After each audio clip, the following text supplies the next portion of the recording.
I'm from Cleveland.com. You are now tuned in to The Landline. I'm here with artistic guru, Fred Lozano. What's happening, man? Not shit, man. What's good with you?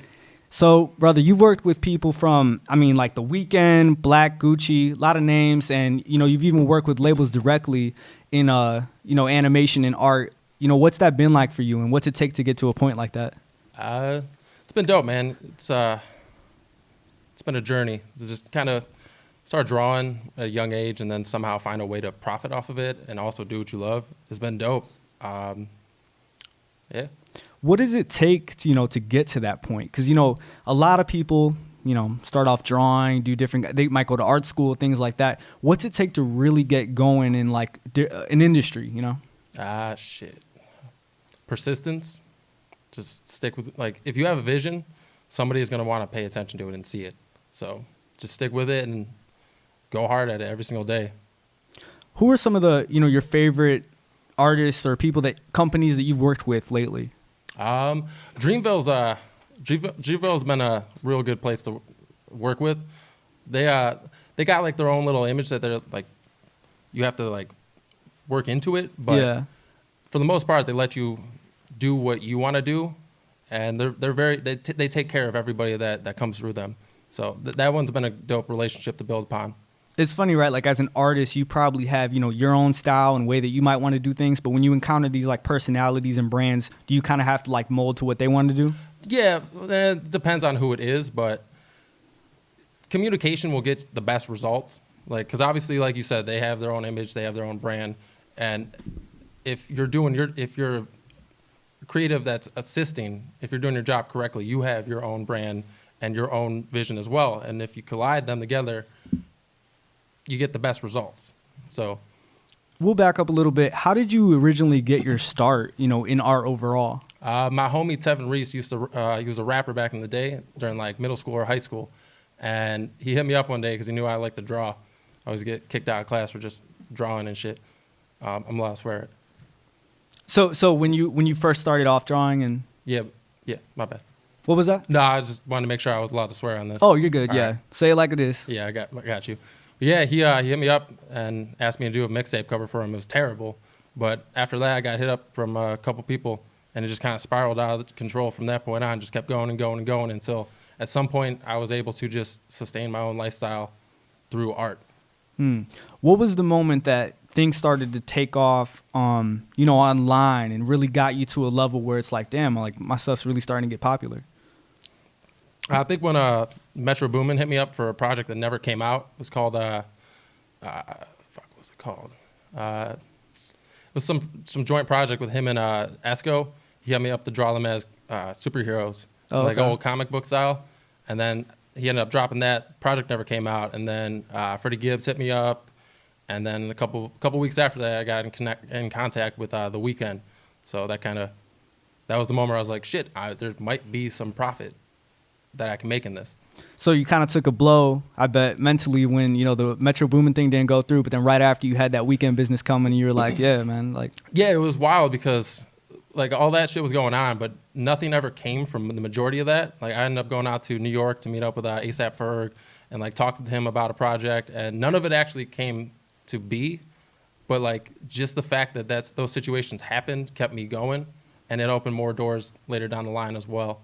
So it was a humbling experience, and also at the same time, a push to keep going. Tell me about the Ed, Edd n Eddy video you recently did for J.I.D, I think it was. Yeah. That came up right when I got in contact with his manager, Zeke, hit me up, I want to say 2 years ago for his debut project, The Never Story on Dreamville.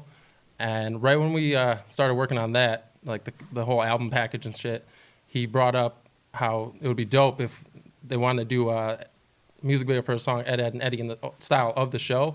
I was like, well, I'm starting to dabble in animation. Maybe we can circle back to that. And it just took a whole year and a half to get to the final stage, but it happened. It was dope. How long did that take? A year and a half. Was that working on the different frames and things like that? Yeah, because it took about 6-7 months, honestly, because I ended up losing and getting a hard drive stolen at some point with the majority of it. So I had to start from scratch. But yeah, I took it as an approach towards how they animated the show as opposed to how animation is done nowadays, where you go and it's a whole different thing where it's not frame by frame. So I drew that whole thing frame by frame by frame, and it was exhausting, but the results, for at least for me, were great. It paid off. Yeah. So what do you think? I mean, like, why did that resonate so much? Like, it seems like it really took off virally. You know? I don't know. I feel like when you got the whole nostalgia, excuse me, factor into it as well. And animation, a lot of artists nowadays are picking up animated videos because it's different than what most people are doing. Like nowadays, you just see, for the most part, most videos look the same. And then with an animation, if it's done well or if it has a vision to some extent, it stands out amongst everything else. So I think that mixed with the fact that everybody fucking loved Ed, Edd and Eddy as a kid, like 90s babies, that probably helped with it. But also J.I.D. is an incredible artist, and he's going to be up there with one of the GOATs soon. So that also helps too. What do you think? I mean, I heard that you did a lot of Cleveland Easter eggs in there. Tell me about that. So you shouted out some people. Yeah, had to show some love to my boy Sean K. He's also really good with the whole Spillageville and Dreamville kind of J.I.D. Earth Gang and all of them. And so yeah, just had to represent for the hometown. Do you usually put a little piece of your hometown or things that are personal to you in your art? Sometimes if it works. I don't want to try to force it in if it doesn't fit. But that one, they kind of just gave me free range of like, just make it Ed, Edd Eddy style, put J.I.D. in it, throw some cameos in it, and for the most part, do your own thing. That made it onto Adult Swim too, right? It was supposed to, but the way J.I.D. announced it way too early. Oh, got you. he announced that we were doing the video in November, and I was probably like 45 seconds done into it. And then, so by the time the Adult Swim shit came up, they were going through all of it, and they came back to us after we announced it, and we're like, yo, it's going to take 6 months to clear through all like the paperwork, legal shit.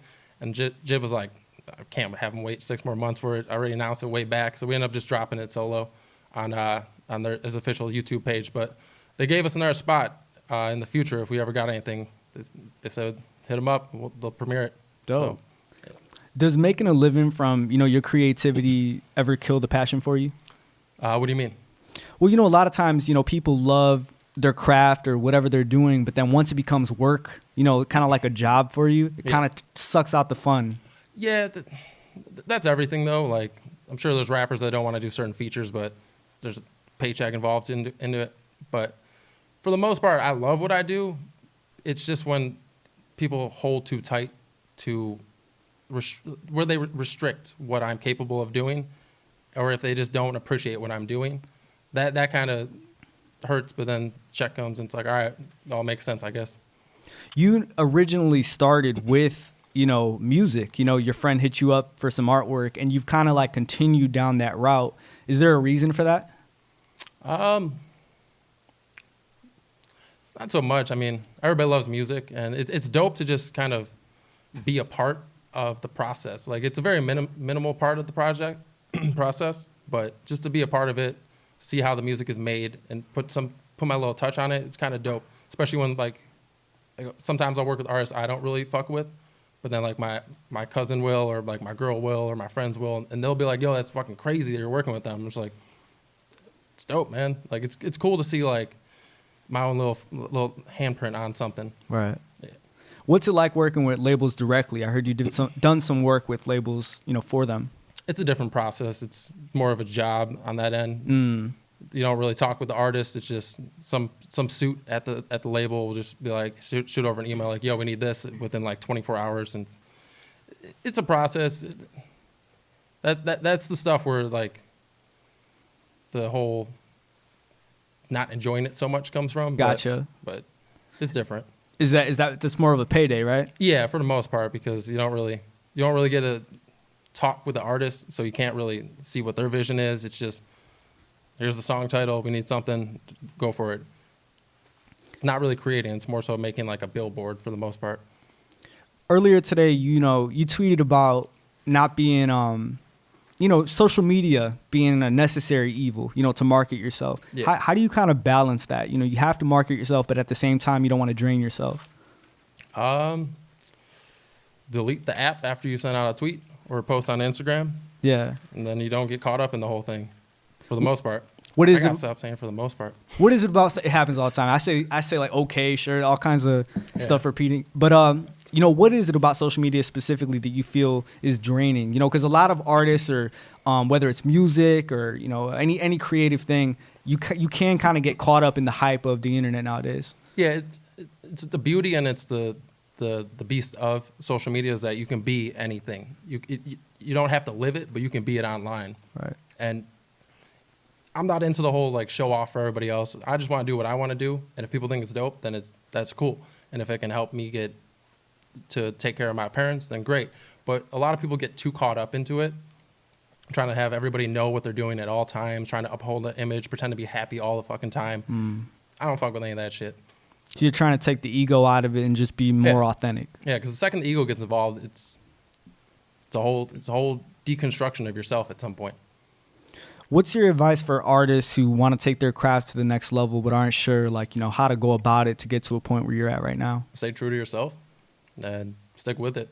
Because like if you try to start copying what somebody else is doing just because it looks easy, you're not going to have a voice, and nobody cares about a voice or cares about somebody that's just imitating something else. Yeah. Like look at Designer. Where's he at? Well, I mean, so you're saying that, you know, there's a lot of people who try to regurgitate the current sound or style that's out right now. But if you can kind of put a lot of yourself into it, you think that, you know, people will go further? Yeah, but you also have to be smart about it as well. You have to, like, if you're going to do it, you have to be fully invested. It can't just be something to look cool. It can't be something to just, like, it can be a hobby, but you at some point you either get serious about it or you go get an actual job. So there's a lot of elements to it that you got to just be smart about. With that seriousness, I imagine comes a lot of discipline. If I want to go far in my craft, I have to be disciplined. What are some ways that you hold yourself accountable in your craft? Shit.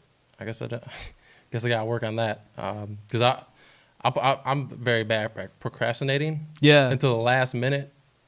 So don't do that. Seems like an artist thing, right? Yeah, because like, I don't know if it's the same with like music, but when you're trying to create like art or design, people just assume that it comes natural. Like every single day, you wake up and you're like, oh shit, here's this. I got this idea.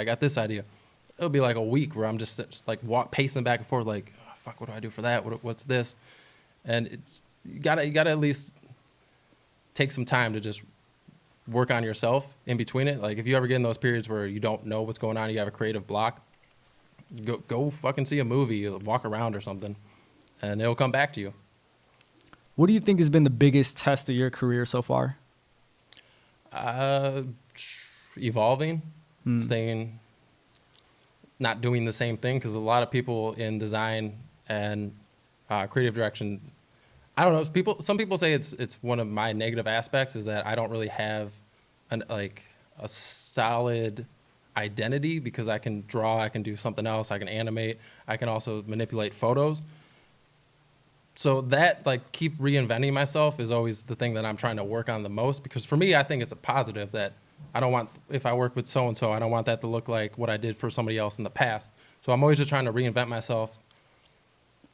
When you look at the Cleveland music scene today, you know, have you worked with a lot of these guys? Yeah, I have. Who? Sean K is the one I work with the most. Yeah. Because he's kind of, he gets it. And I've worked with like Rip in the past, Ray Jr., a couple people. But the Cleveland scene is dope, and it's prospering right now, and there's a lot of high profile people that are looking at it. Mm-hmm. And give it a couple years, it's gonna be the next Atlanta, I believe.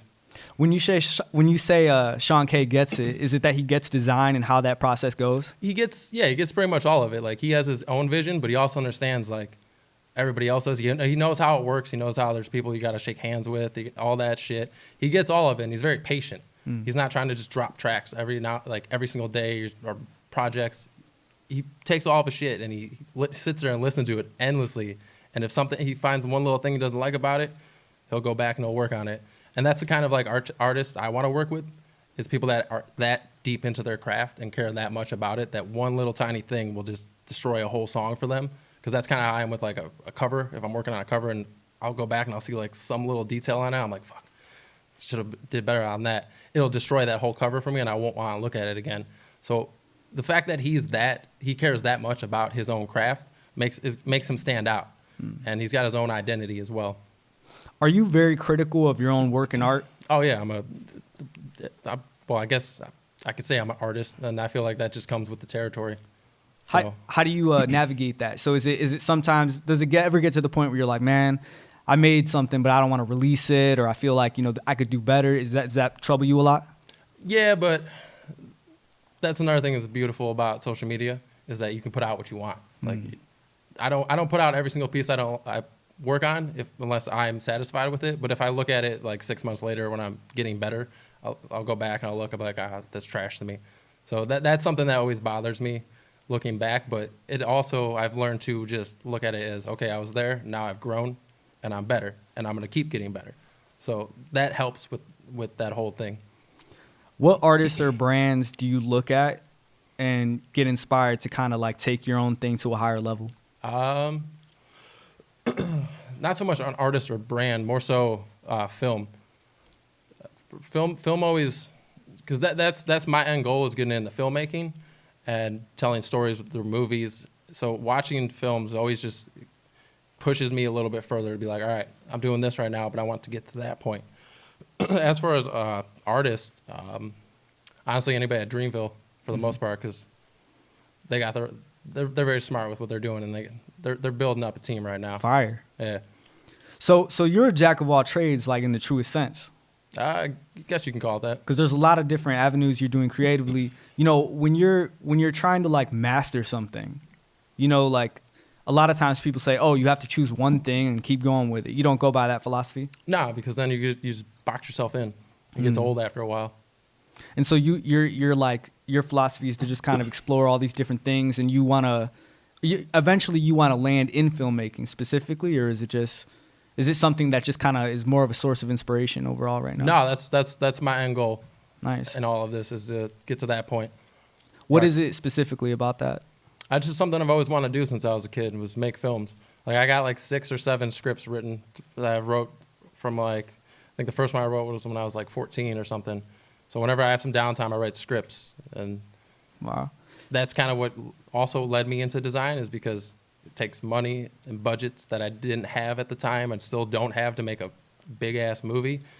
But I still wanted to get my ideas out there. And so when the whole situation with my friend Tev and everything kind of just kept going, it gave me a way to create when I didn't have the means to. Right.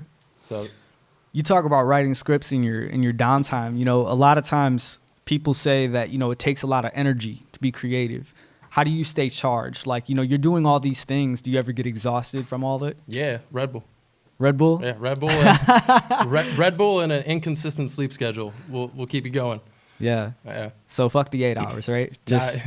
Yeah, sometimes it's 2 hours. Sometimes you gotta catch up. It's 14 hours, and then you wake up, you're behind, and then you gotta step it up that day. Then just the whole cycle, man. Yeah. You get one good night's sleep, then you get like 4 bad nights of sleep. Where do you get? I know you mentioned filmmaking. Where are you getting the hardcore inspiration from these days? Anything, honestly. The world's beautiful. You can find inspiration in anything. Yeah. So it's just whatever catches my eye on that day, and if like this right now, that could inspire me in some way that I don't even know about until one day I'm just looking like, oh shit, and I just think about wood. Pause. But well, it's like there's a Buddhist saying, like, you should find beauty in the way that the light comes in through the windowsill. Like, there's little simple things like that. Yeah, that's a dope quote.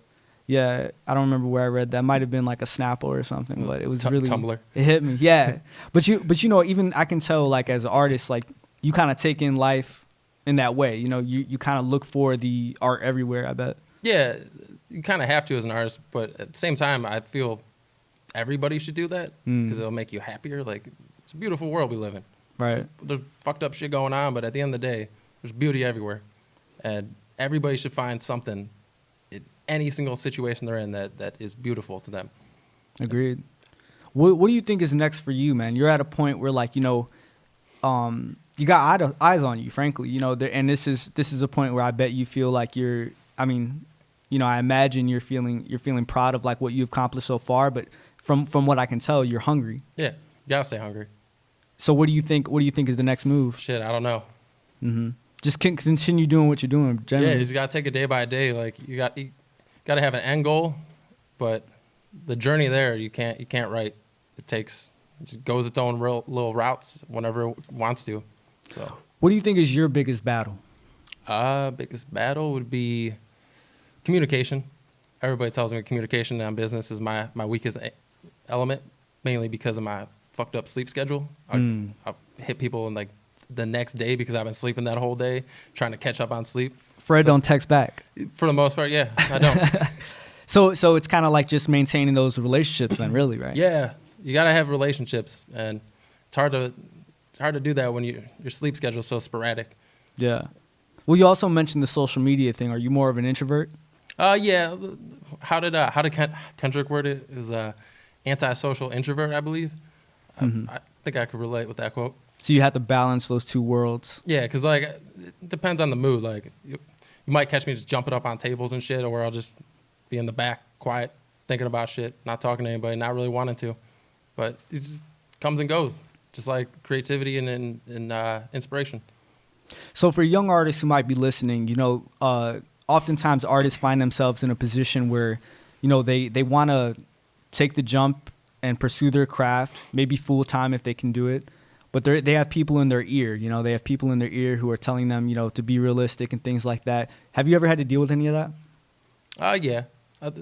Everybody does. It's mainly from like parents or family. Like nobody wants their kid to take a gamble. Like they do, but like something that's not such like being a creative or a musician or film photography. It's hard to make a living on that. So there's always going to be people that are like, you should probably have a plan B, which depends on how invested you are into making that a reality. If you should or should not. If it's just something that like you partially want to do, or you're just thinking about, then yeah, you should probably have a plan B in place. But if it's something that you can't live without, fuck a plan B. Like go for it, because that's just doubt on your end.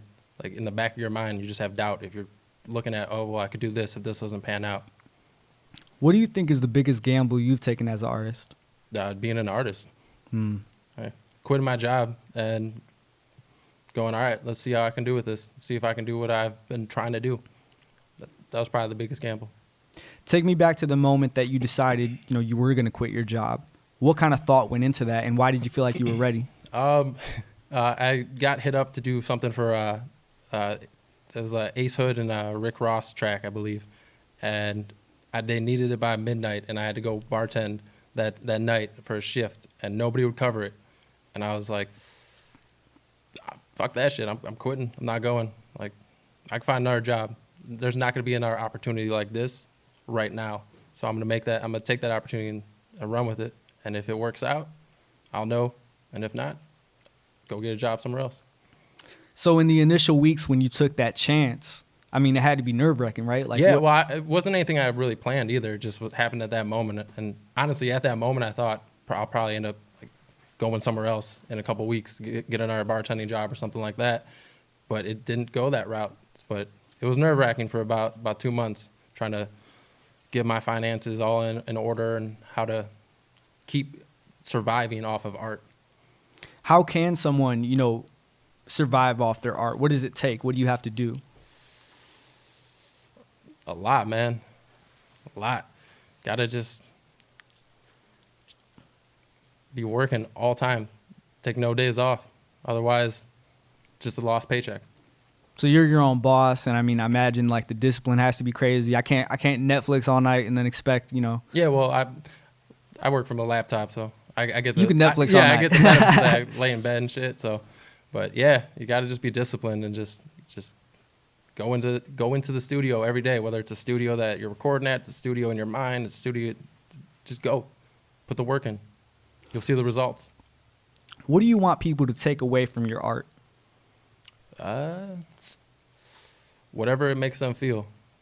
But that's the hard thing to balance when you're mostly in the marketing aspect of things. Because like, I want people to take stuff from what I do, but it's hard to incorporate that into somebody else's vision that's packaged around music, that's their vision and all that. So like the individual pieces that I work on just for myself, that's where you can see like my actual identity in, or like things that I have full creative control, like the Ed and Eddie video. Like that there was like insight onto like, all right, we'll add this into this and that, and like I followed the overall lyrics of it. But for the most part, that was just straight from my head, and those are the things I want people just tell me what it makes you think. Like there's no set thing, just take away whatever you can, and as long as you took away something or felt something, you felt something. So you kind of have to take your ego out of the art and really just listen to what the artist you're working with is trying to convey. Yeah, because a lot of like designers or like photographers or videographers, they want to be bigger than the artist that they're working with, and that's never going to be the case. Well, it could be the case, but that's never should be what is on your mind. Is conflicting egos will not get you anything that is a solid result. Just know that you're a part of it's a giant puzzle, and you're a part of it. You're a single piece that makes it all go together. So stick with that. Don't try to outshine somebody you're working for, because it's not you're working with, you're working for in most cases. What do you think has been your biggest lesson from failure? That failure happens, but success also happens at the same time. Take an L one day, bounce back. Was there ever a time where you felt like you were in over your head with the project, especially once you started working with bigger names? Oh yeah, that fucking Ed video. A lot of projects right now I'm working on too. Swimming. What do you do at times like this? Like, how do you ground yourself? Panic. Mentally. But Yeah. on the outside, you gotta have a solid composure and just stick through it. So you work good under pressure, is what you're saying? Yeah. I like when people give me deadlines, because then I know that's when I gotta get it. Because if not, there's like that leeway of like, all right, I'll get to that, and I hate that, because I try to discipline myself to work on everything, but there's also that procrastination element to it. So when I have a deadline, I know, oh, shit, I got to get on that. I got to just keep it going. What are the experiences that you feel like have made you a better artist? Honestly, any single experience makes you better as a person or as an artist. Even projects that you don't want to work on, or you don't want to work on a feature or a beat or something like that, and it's still an experience. Still makes you who you are the next day, more so than you were the day before. Right on, man. Where can people find your work, man? I got to get my website back up, but Instagram, Twitter. Shout it out. What is it? My Twitter is just Fred Lozano. Okay. And then my Instagram's got Junior on it, because somebody named John, for some reason, has the Fred Lozano handle on Instagram. Gotcha. So it's always fun. Thanks for doing this, man. Hey, appreciate it, man. Keep doing your shit.